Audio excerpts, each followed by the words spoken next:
A NBR 17245 foi recentemente publicada, finalmente substituindo de vez a NBR 7189, nossa antiga norma de modelo de carga móvel para as pontes ferroviárias. E no vídeo de hoje eu quero te mostrar como eu uso o modelo de carga móvel que está nesta nova norma para estimar os esforços de momento fletor, cisalhamento nas minhas pontes ferroviárias e metroviárias, inclusive de uma forma muito simplificada. Ao longo desse vídeo eu vou levantar aspectos que a norma traz pra gente do ponto de vista do trem tipo e também vou te ensinar como utilizar uma ferramenta gratuita para você modelar esse trem tipo e fazer uma análise da carga móvel na tua ponte. Eu sou o engenheiro Enson Portela, já projetei mais de 30 pontes aqui no Brasil, mais de 500 prédios, e no vídeo de hoje eu quero matar de vez esse assunto de como estimar nossas cargas de forma simples em pontes rodoviárias e metroviárias. Bora comigo! Bom, eu vou começar esse vídeo primeiro te mostrando aqui como era a questão da nossa norma antes, né? Lembrando que até 2015 valia aqui a norma 7189, que era a antiga norma de cargas móveis para projeto de estruturas de obras ferroviárias. E agora, a partir de 2025, nós temos a norma 17245, ações devidas ao tráfego de veículos ferroviários e metroviários em pontes, viadutos e outras estruturas. Outro ponto importante, a gente deixar muito claro o que é o escopo desta norma, tá? A própria norma vai dizer que ela estabelece as ações devidas ao tráfego de veículos ferroviários e metroviários em pontes, viadutos e outras estruturas, e não se aplica a estruturas para monotrilho e veículos leves sobre trilhos, tá? Isso é importante aí ficar claro. Bom, vamos direto ao assunto. No item 512, nós temos lá trem tipo para estado limite último. São 4 modelos de carga móvel que nós temos, 4 modelos de trens tipos que a gente tem na nossa nova norma. O TB 416 e o TB 376. Esses dois são trens tipos para ferrovia de bitola larga. Então, se você estiver fazendo uma ponte e foi especificado que tipo de bitola tem lá, né? Se é a bitola métrica ou a bitola larga, você então, no caso de bitola larga, sujeita ao transporte de minério e carga em geral, com o peso máximo operacional de 325 kN por eixo, você vai usar o TB 376. Se for o peso máximo de 360, você pode recorrer ao TB 416. E aí, para o caso de ferrovia com bitola métrica, então você tem o TB 312 e a 376, que esse a gente não vai dar muita ênfase aqui, porque basicamente o que a gente vai ver é que os três tipos são iguais, alterando apenas os coeficientes de carga. Então, do ponto de vista da modelagem da análise, é tudo muito parecido. O quarto e último modelo de carga móvel aqui que a gente vai ter da linha D é o TB 175. Esse é um trem tipo exclusivo para o transporte de passageiros aí nas regiões metropolitanas aqui do Brasil, né? Então, como é que a norma expõe lá o nosso trem tipo? Como eu estava falando, você está vendo, ó, que a forma do trem tipo é uma só para todos os tipos de trem tipo que você está utilizando. Então eu tenho a carguinha Q, a carguinha Q'linha, a carguinha Q e a carguinha de Qzão aqui maiúsculo. E aí cada um desses valores tem a sua própria coluna de existência, né? Para cada uma das situações que a gente estiver operando, dependendo da sua ponte ferroviária, né? Tá operando para qual tipo de via, para qual tipo de carga. Então você vai utilizar diferentes valores de carga. A primeira ligação que você faz é que o nome do trem tipo, né? O nome do TB corresponde exatamente à carga que a gente pode dizer ali que seria a carga da locomotiva, né? As 4 cargas pontuais, né? As 4 cargas que são concentradas.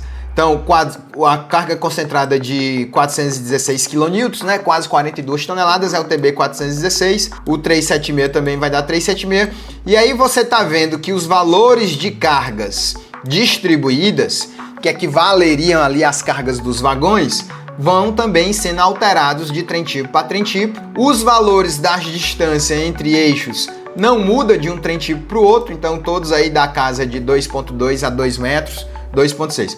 Eu fiz até aqui para vocês esse slide aqui, inclusive é da nossa pós, do Instituto Nacional de Engenharia Civil, pós essa especificamente em pontes e viadutos de múltiplas vigas, e lá na aula eu coloquei isso aqui para facilitar a nossa vida, né? Preste atenção que a norma ela não estabelece para nós exatamente por qual distância eu vou ter que jogar essa carga distribuída Qzinho, que é uma carga aqui de, por exemplo, para o TB 376 de 152 kN por metro.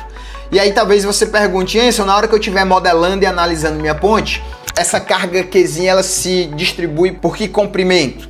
O normal é você botar o comprimento do vão da sua ponte, tá? Então você está fazendo lá uma ponte de 20 metros, você vai fazer um modelo de carga móvel, que aqui tenha 20 metros, e que aqui também tenha da ordem de 20 metros. E aí esses tamanhos aqui das cargas concentradas, obviamente você vai usar os valores que são tabelados, né? No caso 2.2, 2.2, 2.2.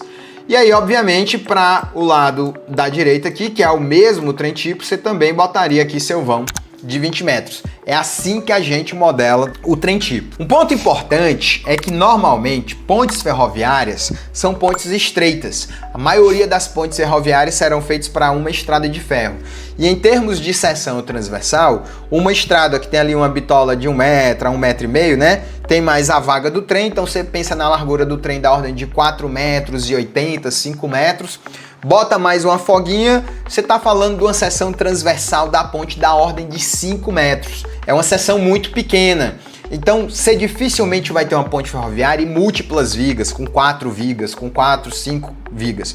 Normalmente é uma seção pi ou uma seção com a viga V, né? Essa viga V fazendo ali o apoio da laje. Normalmente é assim. Por que eu estou te falando isso? Na esmagadora maioria das vezes, as pontes ferroviárias e metroviárias vão ter seções transversais estreitas e no máximo 2 vigas. Uma seção quase sempre, na minha experiência, sempre inclusive simétrica. Porque é muito comum a gente pegar o trem tipo, modelar como se fosse uma viga única, a seção inteira, e fazer esse trem tipo que você está vendo na tela trafegar sobre essa modelagem de viga única.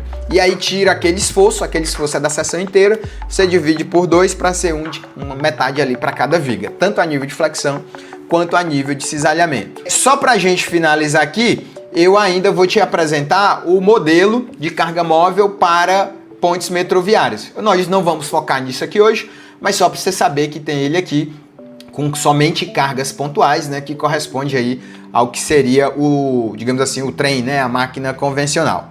Bom, dito isto, como é que a gente vai modelar tudo isso aí que você está vendo aqui na tela, né? Como é que eu transformo esses números, essas tabelas, esses valores de carga efetivamente no momento fletor, no esforço cortante? Eu estou considerando aqui, abrindo para vocês, a modelagem de um trem tipo. Eu vou fazer um passo a passo aqui com vocês, para vocês entenderem como que isso aqui de fato é feito, tá? Mas a rigor, você de bate pronto já tem que observar que esse trem tipo que a gente está modelando, ó, eu modelei a minha ponte isostática aqui, né? Isso, não estou fazendo uma ponte isostática, ela é contínua, então você modela aí os demais vãos, né? Eu estou modelando aqui um vão biapoiado, para facilitar a nossa vida, até porque a maioria das pontes brasileiras, elas serão sim biapoiadas isostáticas, né?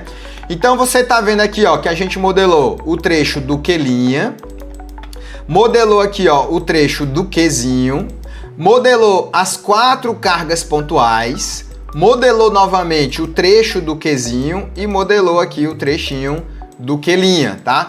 Qual é o tamanho aqui desse trecho do Q'linha? Esse trecho do Q'linha tem 28 metros. Por que 28 metros? É o vão de uma ponte ferroviária que eu fiz, que tinha exatamente 28 metros. E aí, para trazer um exemplo real, eu estou trazendo isso para você. Se eu tivesse modelando lá o TB416, o que é que mudaria, gente? Apenas os valores das cargas, né? A carga pontual de 376, que a gente modelou lá, ó, esse 376 viraria o 416. A carguinha lá de 152, que é a carga distribuída, ela viraria 168. Então essa carga azulzinha aqui de 152 viraria 168. Mas as distâncias são rigorosamente as mesmas, tá? Aí, depois que eu modelar tudo isso aqui, fica muito mais fácil, porque eu vou vir aqui, ó, no Load Train Envelope Results, esse botãozinho aqui no canto superior direito, calculo aqui no diagrama de momentos e automaticamente ele cospe para mim a envoltória de momentos. Você tá vendo esse diagrama assim, mas na verdade isso aqui é uma envoltória. O cisalhamento, ó, a mesma coisa. Inclusive o cisalhamento fica mais claro de você perceber isso, porque como que é o gráfico, né, o diagrama de cisalhamento de uma viga biapoiada que você está acostumada.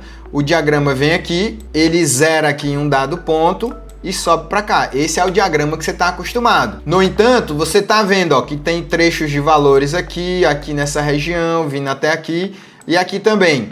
Por que que esse diagrama ele se apresenta dessa outra forma, né? Com mais de um valor em cada seção? Porque isso aqui, na verdade, é uma envoltória. O que o F2, programas como o F2 no Load Train faz, na prática, ele vai pegar aquela carga que a gente modelou e ele vai fazer essa carga caminhar em cima da ponte. Na medida que ele vai caminhando em cima da ponte, ele anota sempre o máximo e o mínimo para cada seção. E depois que o trem, sua carga, né, sai da sua ponte modelada, ele agora tem um banco de dados que para cada seçãozinha dessa daqui na tela, ele vai ter um valor de máximo e mínimo. E aí ele constrói essa envoltória. Por isso que é tão interessante usar o F2, mesmo uma ferramenta gratuita. Ela resolve a nossa vida em termos de encontrar os esforços de momento fletor, cisalhamento, na hora que eu estou fazendo um modelo de carga móvel. Sem mais delongas, como é que a gente modela esse trem, né, ou qualquer outra carga móvel? A primeira coisa que você tem que fazer é clicar aqui no botão Load Train. Onde é esse botão Load Train? Esse botãozinho aqui, Load Train, é onde a gente vai habilitar no F2 que agora eu quero modelar dentro do F2 uma carga móvel. Eu não vou te ensinar a modelar a viga, tá? Porque isso aí é básico demais, não é o nosso intuito.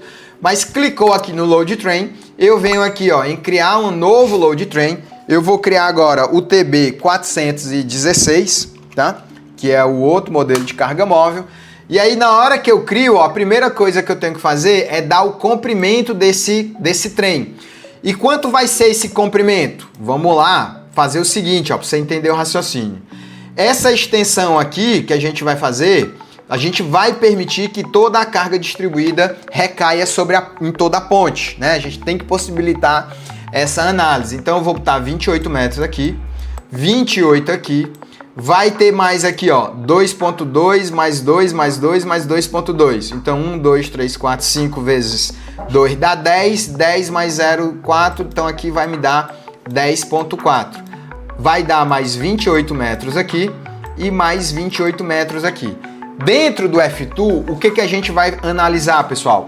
Esse trem tipo, ele é um plano cartesiano com 0, 0 aqui no extremo esquerdo. Em outras palavras, ó, aqui vai ser 0.0, né? Aqui, ó, a minha distância é 28. Aqui a minha distância já vai ser 56. Aqui a minha distância ó, vai ser 56 mais 2.2, então 58.2. 58.2 mais 2, 60.2. 60.2 mais 2, 62.2. Depois 64.2. Depois 66.4. Aí 66.4 mais 28, essa conta aqui eu vou fazer de cabeça não, né? 66.4 mais 28 vai para 94.4. E 94.4 mais 28 vai para mais 28, vai para 122.4. Então você está vendo que nós vamos modelar um trem tipo de 122.4 metros lá no F2. E aí para cada posição nós vamos dar os valores de carga. Ó. Então, por exemplo, ó, vou minimizar aqui para facilitar a nossa vista, tá? Então eu tenho aqui ó, cargas concentradas e as cargas distribuídas aqui embaixo. A primeira carga distribuída, ó, o XA começa em 0, termina em 28. E qual é o valor da carga? Nós vamos ver na tabela, ó, o valor da carga do Q' é 28. Então aqui vai até o 122.4, aqui do 0 ao 28, e aqui vai me dar uma carga de, por coincidência, 28 kN também por metro, né? A segunda carga distribuída, ó, ela começa no 28, vai até o 56 e tem valor de, é o Qzinho, ó, 168. Pronto. A terceira carga distribuída, ó, começa no 66.4, vai até o 94.4 e tem uma carga também de 168. A quarta carga começa no 94.4, vai até o 122.4 e tem um valor de 28. Pronto, está modelado a parte distribuída. Enson, e a carga concentrada? Vamos fazer agora. Ó. A carga concentrada, a primeira carga está aqui no 58.2. Então eu vou digitar a coordenada, 58.2, e vou botar a minha carga distribuída de 416 kN, né? Fiquem atentos aí às cargas, as unidades, tá? O meu aqui tá em quilonewtons.